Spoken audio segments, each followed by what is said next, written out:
You can't base your fresh connection on desperation. It radiates differently. What's implied by desperation? If you sense desperation, like craving someone to cherish me, a companion. Sure, understood.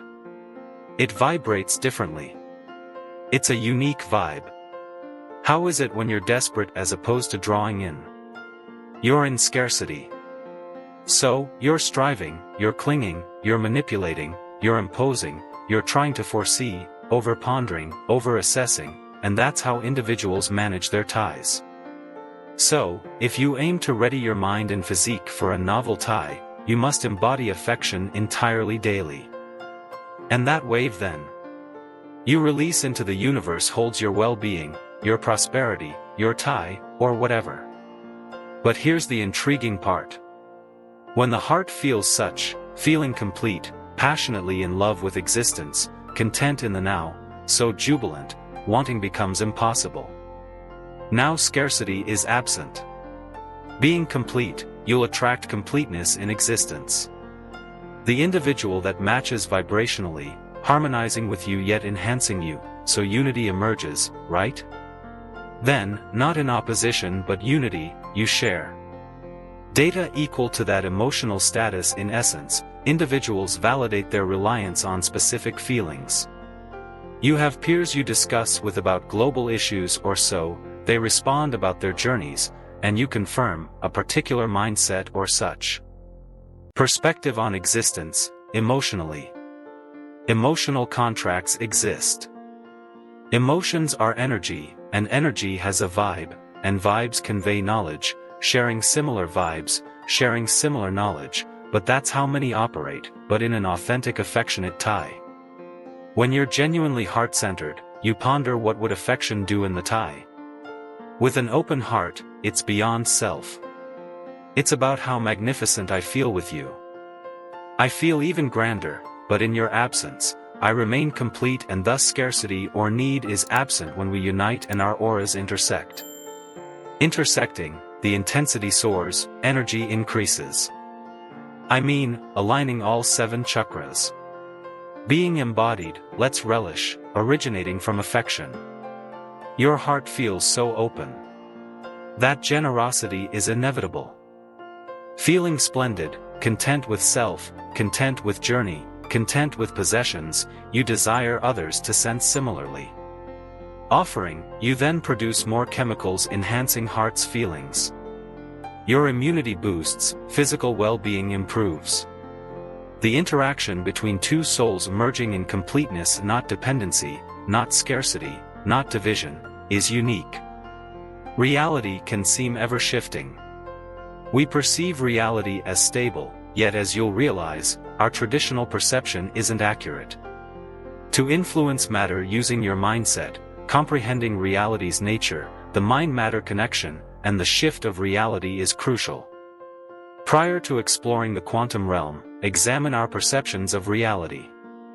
Due to René Descartes and Sir Isaac Newton, the universe's exploration split into tangible and intangible. Tangible exploration, physical world, became a scientific domain, because mostly, universe laws dictating the tangible could be deduced. The intangible, however, seemed erratic and intricate, left to spiritual realms. Matter and mindset became distinct, giving birth to dualism. Classical physics, or Newtonian physics, analyzes object space-time interactions, their mutual behavior in the physical realm. Thanks to Newton's principles, we can determine planetary orbits, an apple's descent rate, and flight durations. Classical physics seeks predictability, viewing the universe as a vast mechanism or clockwork. But classical physics stumbles with energy, the actions beyond space-time, and atomic behavior. This territory is quantum physics. Surprisingly, the minuscule atomic realm of electrons and photons varies drastically from the familiar macro world. Exploring atoms' core components, the deeper they delved, the atom became ambiguous, eventually vanishing. Atoms, they suggest, consist of nearly 100% void. But this void teems with energy. Precisely, a myriad of energy waves creating an unseen, interlinked data field. Considering every atom's mostly energy or data, everything, regardless of perceived solidity, is fundamentally energy and information. Atoms possess a hint of matter, but quantum exploration revealed oddities. Quantum matter behaves unlike traditional matter. Ignoring time-space constraints, its presence is fleeting. Appearing momentarily, then dissipating. Existing merely as a potential or likelihood. In the quantum realm, nothing's absolute. Another quantum discovery was the observer's influence on subatomic particles. Being present or absent, repeatedly, is because particles coexist in endless potential states within the vast quantum energy field. When an observer focuses on an electron-specific location, only then does it manifest. Avert your gaze, and it merges back into energy. Based on the observer effect, matter manifests upon observation. When attention wanes, it reverts, transitioning between matter and energy. Thus, human consciousness, as the observer, directly influences matter's behavior, validating the mind over matter concept in the quantum domain. Viewed differently, in the quantum realm, subjective consciousness impacts objective reality. Mind influences matter, your consciousness matters. As subatomic matter constitutes our observable world, in a sense, our reality shares this quantum oscillation. If subatomic entities coexist in infinite states, we potentially do too. Similar to particles transitioning from omnipresence, energy, to specific locations, matter, based on observer focus, we can potentially manifest numerous realities. Essentially, envisaging a future experience implies its existence as a quantum possibility, awaiting your observation.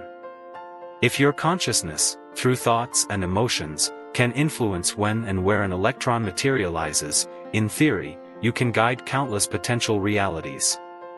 Quantum theory, positing all potentialities exist concurrently, permits us to select a novel future, observing it into reality.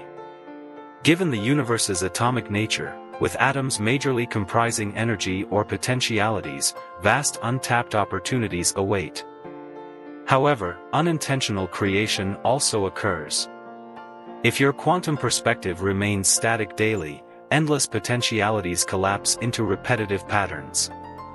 These recurring patterns, termed your life, stagnate, prohibiting transformation. So the aforementioned mental exercise isn't mere daydreaming. In essence, it's your means of consciously manifesting desired outcomes, including health and wellness. By emphasizing desires over aversions, desired realities manifest, while undesired ones fade due to neglect. Your focus determines energy allocation. Upon fixating on potentialities, energy aligns. Thus, you influence matter through focus. Therefore, the placebo effect isn't a myth, it's quantum truth.